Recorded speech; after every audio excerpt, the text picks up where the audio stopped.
tapi bisa menjadi dai besar. Saat itu Bapak Ibu, saya jadi mikir, kalau ini diterus-teruskan, ini akan menjadi presiden buruk santri di Indonesia. Bagaimana kemudian kegagalan saya dulu kuliah, tinggal skripsi tidak saya teruskan, ini akan dicontoh oleh anak-anak hari ini. Ternyata Gus Miftah tidak selesai kuliah saja bisa jadi orang hebat. Maka kemudian saat itu saya menangis.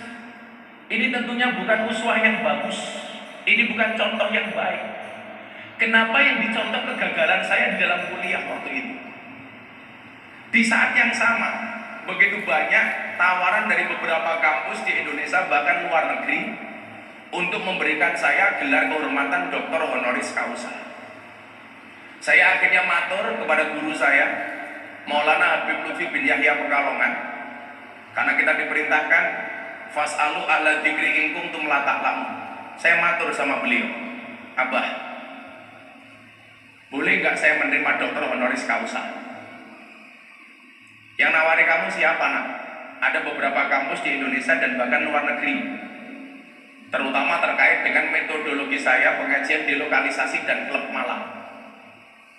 Beliau bilang, nah, kalau seandainya kamu masih mau kuliah itu jauh lebih terhormat dibandingkan kamu menerima gelar kehormatan Dr. Honoris Causa.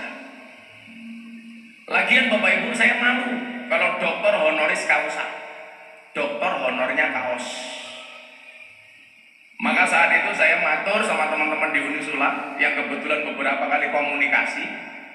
Dari sekian banyak kampus yang nawari saya untuk kuliah 2 tahun yang lalu, akhirnya saya putuskan untuk kembali berkuliah, meneruskan program saya dulu yang gagal. Alhamdulillah saya diterima di Unisula. Nah, kampus dan pelajar di Indonesia, di Jawa Timur dan Jawa Tengah, kok begitu tinggi terpapar paham radikalisme dan intoleransi? Tolong dong Gus Miftah masuk ke kampus-kampus, ke sekolah-sekolah untuk berbicara tentang radikalisme dan toleransi. Puncaknya adalah ketika saya diundang oleh wali kota Los Angeles, Amerika Serikat untuk berbicara tentang toleransi dan radikalisme. Sehingga ini kemudian menambah semangat saya untuk kembali kuliah. Malu kiranya ketika saya mendapatkan undangan dari wali kota Los Angeles, Amerika Serikat, saya ditanya, ini gelarnya Gus Miftah apa? Sesuatu yang saya anggap remeh, Pak, ternyata di luar negeri itu dianggap penting. Itulah yang kemudian guru saya Habib Lutfi, beliau mengatakan, nah sudah kamu kuliah dari awal lagi gak apa-apa. Nanti selesai S1 kamu langsung ambil S2, langsung kamu ngambil S3. Sehingga 5 tahun ke depan kamu doktor beneran, jangan hanya doktor honoris causa. Maka mohon izin Bapak Ibu, saya sampaikan presentasi saya hari ini sebagai awal niatan yang baik untuk saya untuk kembali kuliah. Saya nggak tahu nanti orang di luar sana akan ngomong apa tentang saya nggak ada urusan. Karena saya termasuk orang yang menjadi sasaran bulian terbesar menurut media massa. Tapi saya punya prinsip, ketika ada orang lain membicarakan kekuranganmu, tersenyumlah. Kenapa? Karena kekuranganmu saja diperhatikan, apalagi kelebihanmu. Nah, maka Bapak Ibu yang saya muliakan, satu ketika saya dapat tamu dari Canberra, Australia. Dia seorang ateis, tidak pernah beragama sebelumnya. Dalam KTP dan identitasnya kosong, gak ada agama apapun. Dia datang ke Jogja, Pak. Begitu dia ketemu saya, dia bilang, Gus Miftah, I will to be a Muslim. Saya pengen jadi orang Islam. Saya tanya, agama kamu sebelumnya apa? Ateis. Kemudian saya tanya, do you know about Islam? No, I don't know about Islam. Saya tanya lagi, if you don't know about Islam, why you will to be a Muslim? Kalau kamu nggak tahu Islam itu apa, kenapa Anda pengen jadi orang Islam? Jawabannya apa Bapak Ibu? Because your Islam is enjoy, relax, and happy. Karena saya melihat Islamnya Gus Miftah ini enjoy, relax, asik, dan menyenangkan. Saya pengen masuk Islam karena saya tertarik dengan cara beragama Anda. Cara beragama Gus Miftah itu ringan. Kalau pintu masuknya keras, maka Islamnya akan penuh dengan kekerasan. Kalau pintu masuknya suka marah, maka Islamnya akan penuh dengan kemarahan. Kalau pintu masuknya ini nggak asik, maka dia tidak akan menjadi orang Islam yang asik. Tapi sebaliknya, ketika masuk Islam melalui pintu yang ramah, maka wajah Islamnya akan menjadi wajah Islam yang ramah dan menyenangkan. Sehingga kemudian waktu itu saya simpulkan, menyampaikan ajaran agama dengan cara yang fun. Ini menarik, bahwa pendidikan itu harus disampaikan secara menyenangkan. Sampai hari ini Bapak Ibu dan para mahasiswa sekalian, kalau kita lihat bagaimana mereka yang mendukung sistem khilafah masih mati-matian untuk mengganti wawasan dan demokrasi di Indonesia dengan sistem ini, yang dimulai dari rezim Syekh As-Saud yang mempunyai konsensus dengan Syekh Abdul Wahab. Syekh As-Saud memegang kendali bernegara, sementara Syekh Abdul Wahab memegang kendali beragama. Maka secara bernegara Arab Saudi menggunakan sistem al-mamlakah, sementara ideologi beragama yang mereka Wahabi. Artinya kalau Anda mengatakan Arab Saudi itu khilafah, Anda salah. Dolanmu kurang atur, turumu kurang bengi, koncomu kurang okeh, kopimu kurang kenceng. Artinya apa? Sistem khilafah di Indonesia secara otomatis tertolak. Kenapa? Karena tidak sesuai dengan hasanah bangsa Indonesia. Kalau kita mau hitung-hitungan, sahabat Utsman dan Ali yang merupakan sahabat terbaik yang hidup di zaman terbaik, matinya saja dalam keadaan terbunuh.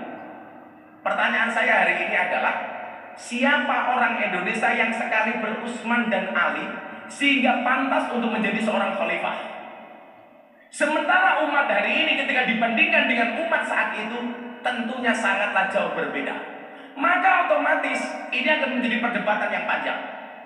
Kemudian yang kedua, kalau sudah ada calonnya, bagaimana cara memilih khalifah yang baik? Apakah one man one vote? Tentunya ini gak ada bedanya dengan demokrasi. Kalau khalifah sudah terpilih, pertanyaan selanjutnya adalah yang melantik siapa? Maka otomatis ketika paham khilafah ini dilakukan di Indonesia, bahasa Kiai Haji Ma'ruf, wakil presiden, beliau mengatakan khilafah bukan ditolak tapi tertolak secara otomatis. Sehingga Bapak Ibu, pendidikan Islam berwawasan kebangsaan diarahkan pada 4 komponen. Yang pertama, cinta tanah air dalam konteks Indonesia, NKRI dan Pancasila. Kemudian yang kedua adalah menerima kebinekaan, fitrah perbedaan seperti yang kita baca dalam surat Al-Hujurat ayat 12. Kemudian yang ketiga adalah anti kekerasan, wasatiyah, Al-Baqarah 143. Kalau Anda perhatikan Bapak Ibu, Al-Baqarah terdiri dari 286 ayat. Kebetulan ayat yang agama dan berbangsa di dalam Indonesia. Ternyata kemudian riset saya dan kawan-kawan waktu itu menghasilkan 4 hal. Dalam beragama dan berbangsa, orang Indonesia terbagi dalam 4 kategori. Saya berbicara di wilayah Muslim. Yang pertama, di dalam beragamanya dia menggunakan akidah Ahlussunnah wal Jamaah, dan di dalam berbangsa dan bernegaranya dia berideologikan Pancasila. Kelompok ini adalah yang paling ideal untuk hidup dan tinggal di Indonesia.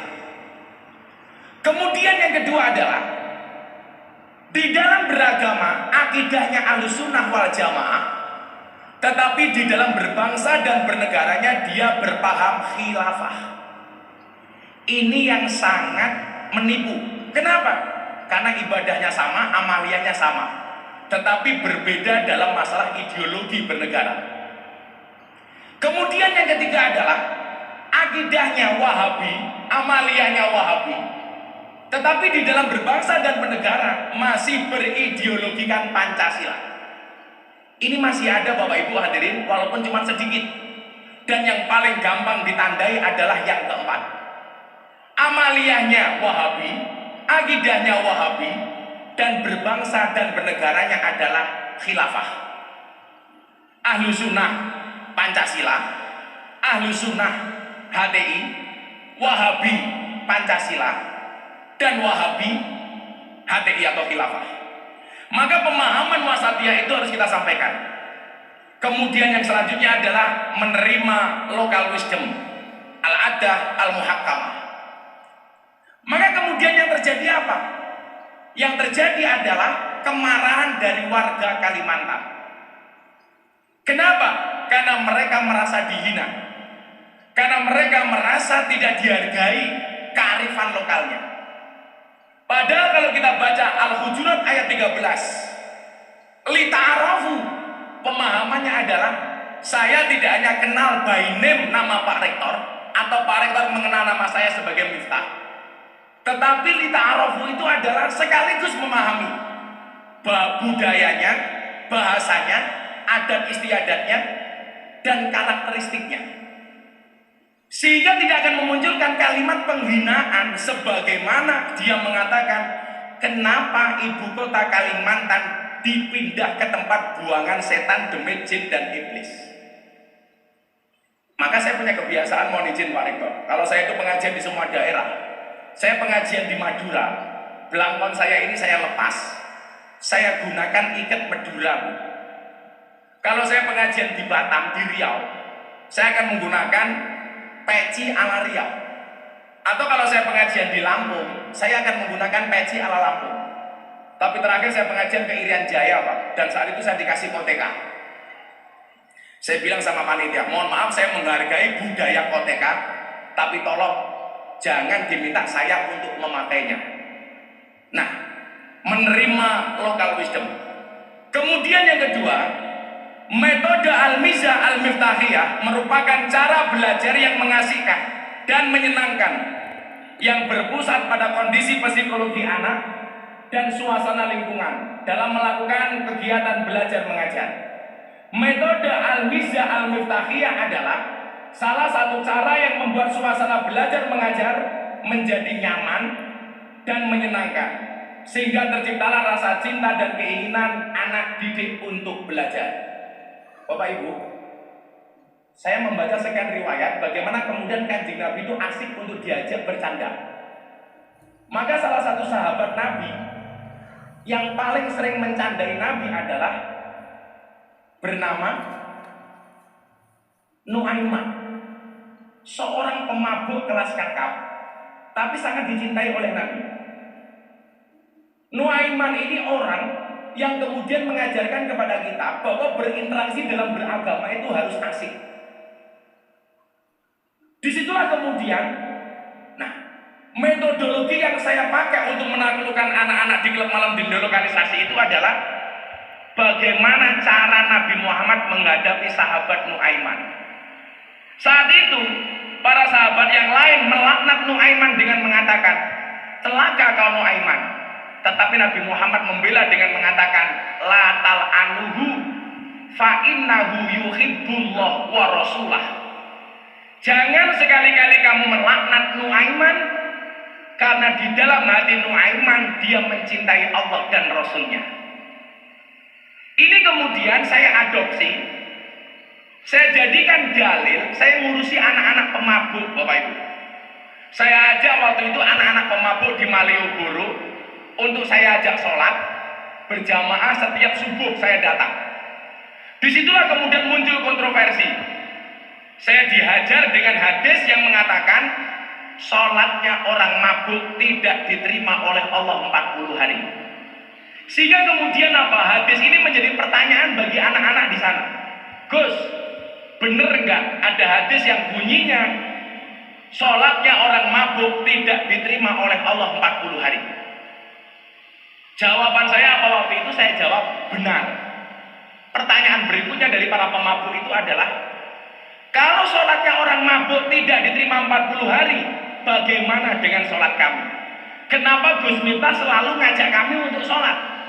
Jawaban saya waktu itu adalah, mohon maaf mas, itu adalah hadisnya orang normal, sementara kalian abnormal.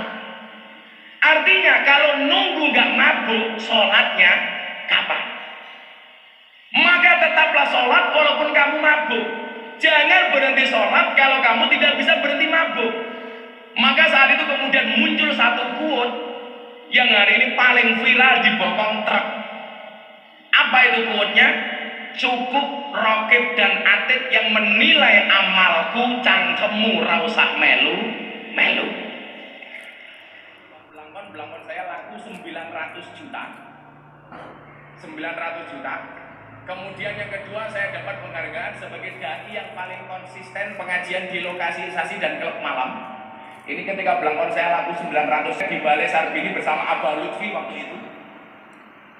Kemudian yang ketiga, saya dapat penghargaan sebagai selebritis yang paling banyak wajahnya dilukis.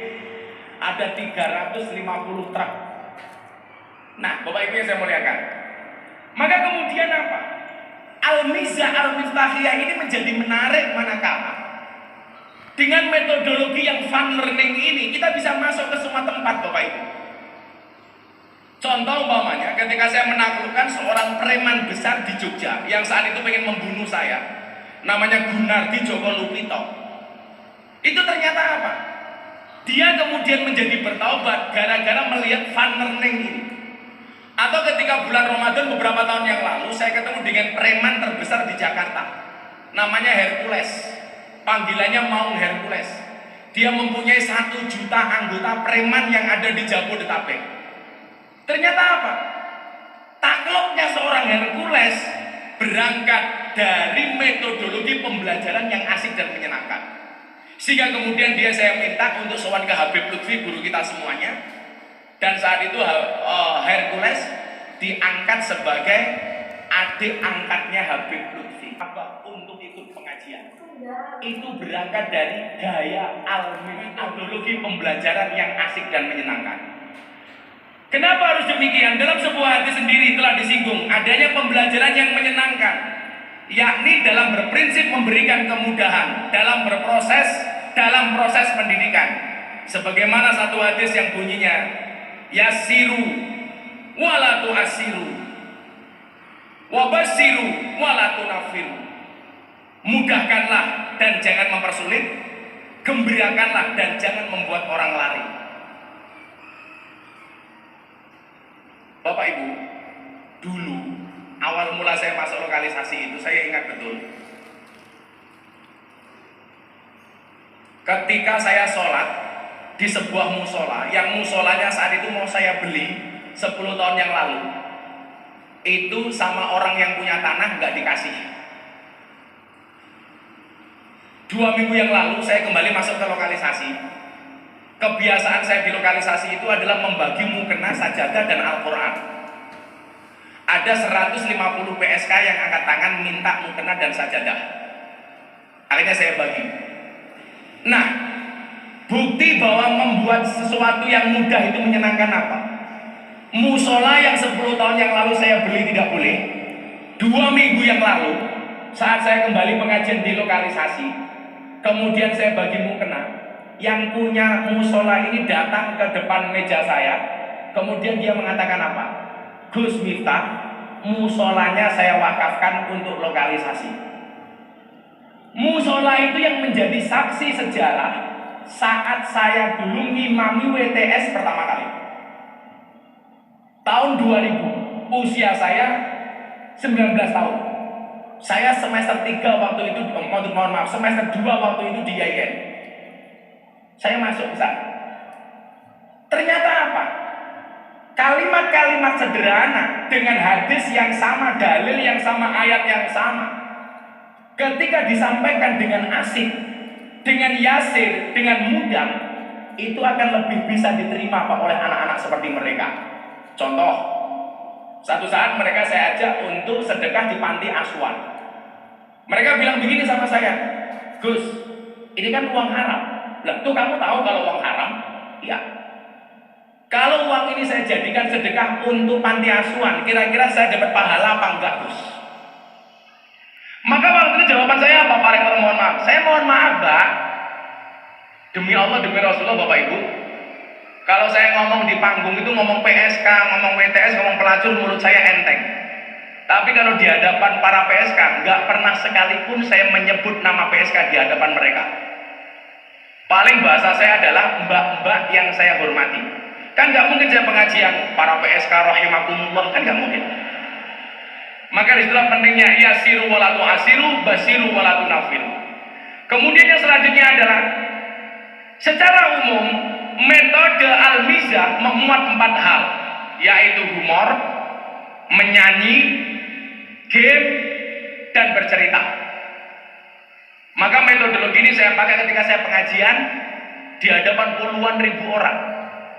Termasuk kemarin saya tanggal 15 Januari saya memberikan pengajian di kota Changhua, Taiwan. Humor, menyanyi, game, dan bercerita. Sedangkan untuk metode Al-Mizah Al-Miftahiyah ini memuat 6 komponen utama, yaitu pembelajaran yang memuat humor. Sehingga metode seperti ini sangat efektif Bapak Ibu. Bagaimana kemudian kita mengajarkan sesuatu yang rumit dengan penuh canda dan tawa. Kemudian yang selanjutnya adalah menyanyi. Ini sering kemudian saya pakai bagaimana saya mengajarkan kebangsaan ini dengan syair-syair kebangsaan. Hari ini umpamanya lagu yang paling viral, lagu Joko Tingkir. Bagaimana kemudian saya memuat isinya secara substansi, itu mengandung nilai-nilai kebangsaan dengan cara yang happy dan menyenangkan. Seperti syair yang sering saya pakai. Ternyata menyampaikan paham kebangsaan dengan menyanyi itu happy.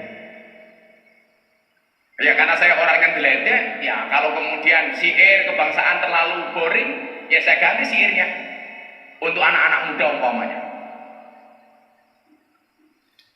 Segorawon lawe jatah, segoliwet kurang uyah.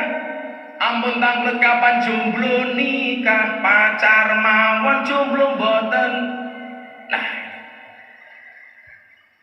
sehingga pembelajaran seperti ini ternyata Bapak Ibu itu menarik. Tuku bawang kleru merica, wis kebajur sayang mung dianggep kanca. Semarang kaline budak sing disayang matane. Menyanyi.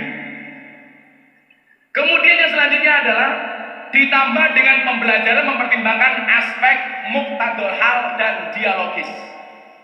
Likuli makol makom, walikuli makom makom. Kemudian yang terakhir adalah faktor pendukung dan penghambat dalam pelaksanaan pendidikan Islam berwawasan kebangsaan berbasis metode Al-Mizah Al-Miftahiyah. Faktor pendukung yaitu 1. Mampu mencapai hasil pembelajaran yang maksimal. Peserta didik tidak mudah mengalami kejenuhan dalam belajar. Terwujudnya interaksi edukatif antara guru dan murid dan lain-lain. Kemudian yang selanjutnya adalah faktor penghambat. Pendidik perlu berlatih dalam menggunakan metode ini. Kesesuaian metode dan materi pembelajaran atau tidak universal. Membutuhkan durasi waktu yang lebih panjang dalam proses pembelajaran. Sehingga dari analisis di atas, metode ini sangat dipengaruhi oleh beberapa faktor seperti selera humor peserta didik. Kenapa Kiai NU itu hari ini lebih menarik? Itu karena punya selera humor, Pak. Jadi selera humor itu menjadi penting. Selera humor peserta didik, sarana atau fasilitas, profesionalitas pengajar, durasi dan kondisi peserta didik. Akhirnya Bapak Ibu yang saya muliakan, Al-Mizah Al-Miftahiyah memiliki kelebihan, yaitu mampu mencapai hasil maksimal, peserta tidak mudah mengalami kejenuhan dalam belajar, dan ada interaksi edukatif antara guru dan murid. Saya tuh senang kalau di panggung pengajian jamaah berani nyelkop. Saya ngomong apa jamaah berarti wangsulan. Saya senang Bu.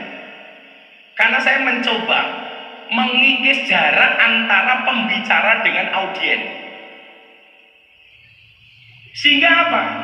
Value yang kita sampaikan akan terdelivery dengan baik. Karena kalau saya pengajar kok ada yang berani memaki saya malah senang. Oh berarti masuk.